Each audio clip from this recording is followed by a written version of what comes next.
कोई गुल बाकी रहेगा न चमन रह जाएगा, पर रसूलुल्लाह का दीने हसन रह जाएगा। सब फना हो जाएंगे काफी वो, लेकिन हश्र तक नाम हजरत का जुबानों पर चलन रह जाएगा। या रसूल अल्लाह, तेरे इश्क की बदौलत मुझे जिंदगी मिली है, तेरे इश्क की बदौलत मुझे जिंदगी मिली है। मेरी बात बन गई है तेरी बात करते करते। बात है, सुभान अल्लाह। या रसूल अल्लाह, मेरी बात बन गई है तेरी बात करते करते। और हर सुन्नी मुसलमान का मकसद क्या होना चाहिए? यहाँ हाजिर जितने हैं वो सब ये सुन करके जाएं।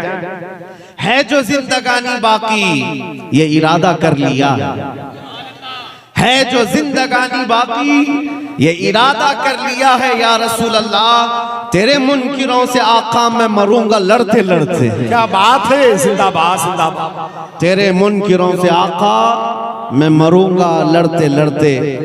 अजीज़ान गिराम वक़ार, आज के इस माहौल में जहां डर और खौफ इतना भरा जा रहा है, लेकिन उसके बावजूद भी इस कमजोर कौम का खौफ निकला जा रहा है, इसलिए कि फितरत का कानून है, हक को जितना दबाते जाओगे उतना ही वो बुलंद होता जाएगा। साल भर पहले या 2 साल पहले इतने नारे लब्बैक के नहीं गूंजते थे, लेकिन बाज कुत्ते भेड़िए मैदान में आए जिन्होंने मेरे आका सल्लल्लाहु तआला अलैहि वसल्लम की अज़मत पर उंगलियां उठानी शुरू की। फिर क्या था कि हमने हिंदुस्तान के मशरिक और मगरिब, शुमाल और जुनूब को देखा। बूढ़ा जवान क्या हर बच्चा भी पुकारने लगा, या रसूल अल्लाह, मैं आपके लिए हाजिर हूँ।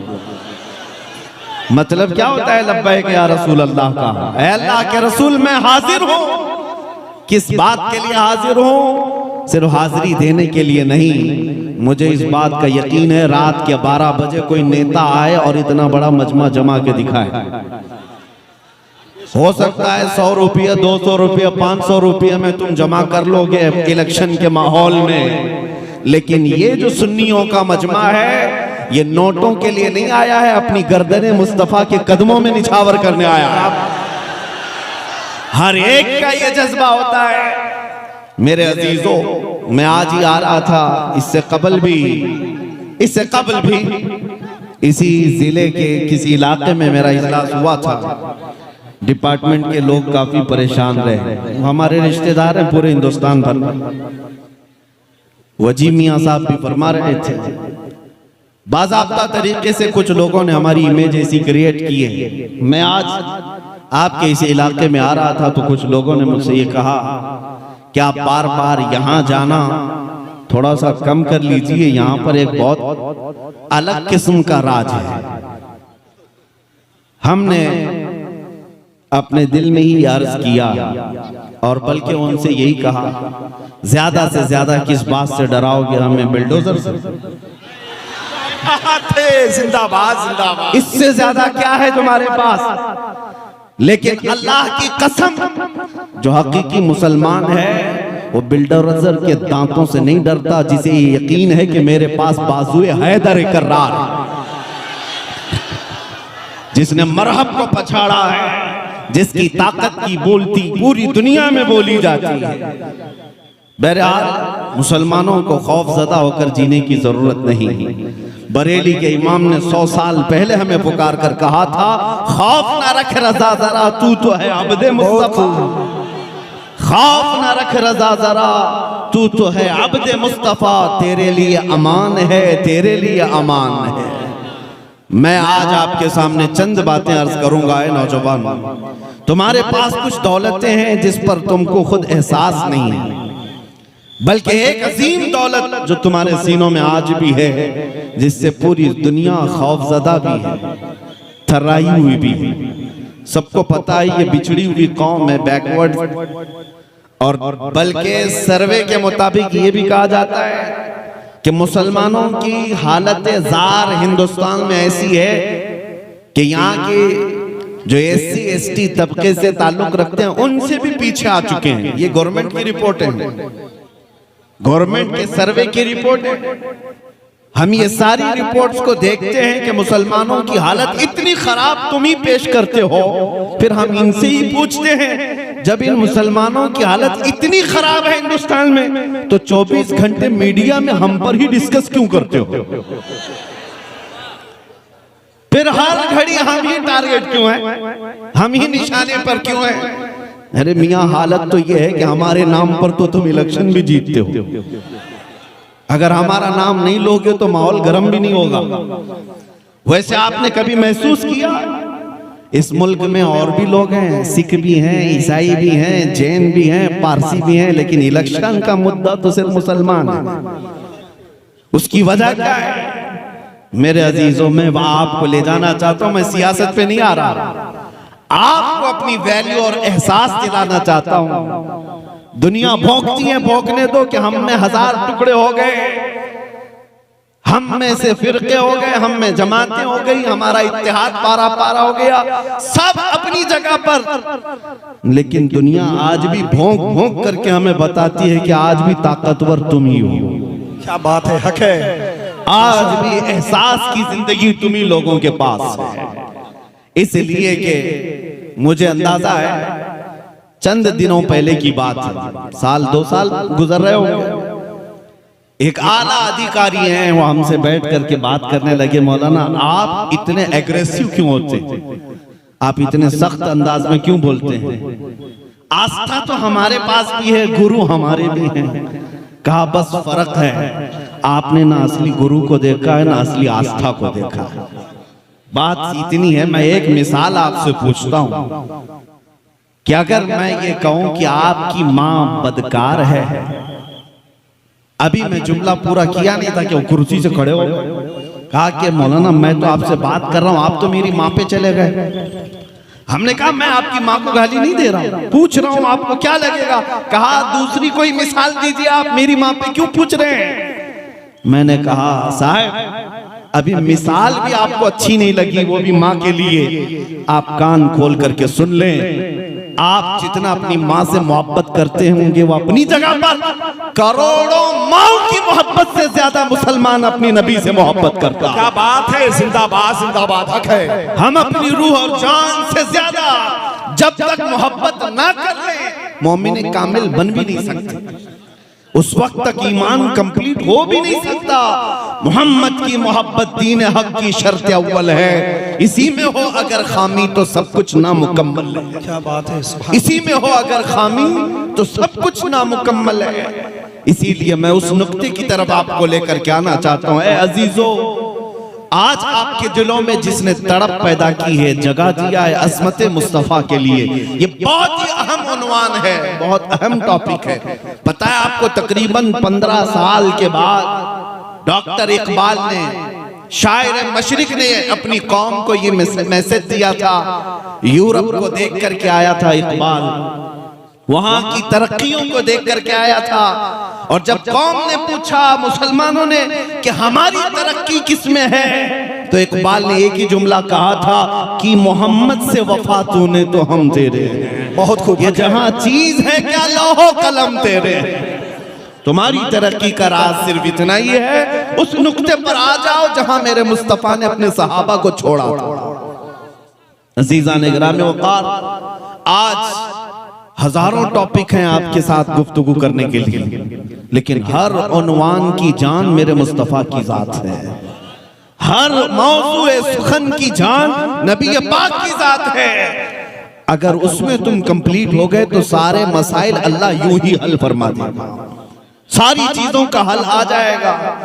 बस ये आज से सीख करके उठो, हर नौजवान जैसे भी हो तैसे भी हो, लेकिन मेरे मुस्तफा की मोहब्बत का समझौता कभी नहीं करना।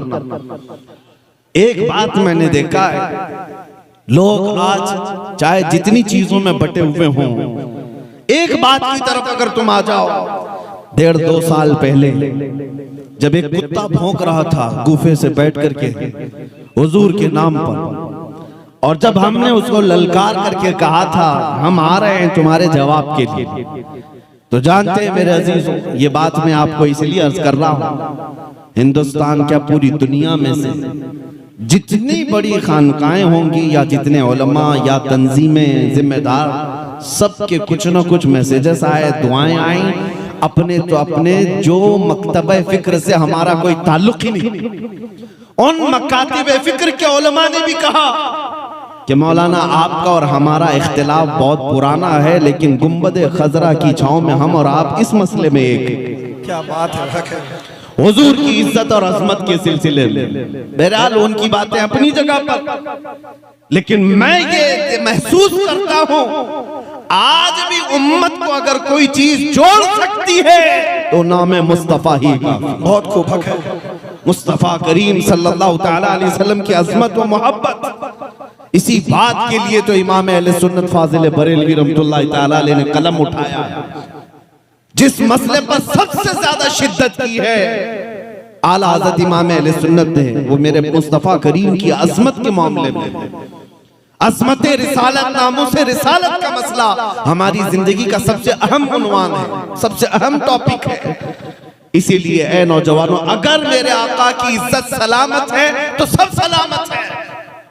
आज बहुत सारे लोग यहाँ के सवालात ये करते हैं, हम बड़े कसम पुरसी के आलम में जिंदगी गुजार रहे हैं, डर और खौफ भी है, हर शहर में एक अलग अलग बला फैली हुई है, खौफ और हिरास है, हुकूमत बदल गई है, अलग अलग अंदाज की शिकायतें हैं। लेकिन मैं आपको बताऊं, तुम किस किस चीज का रोना रोते रहो।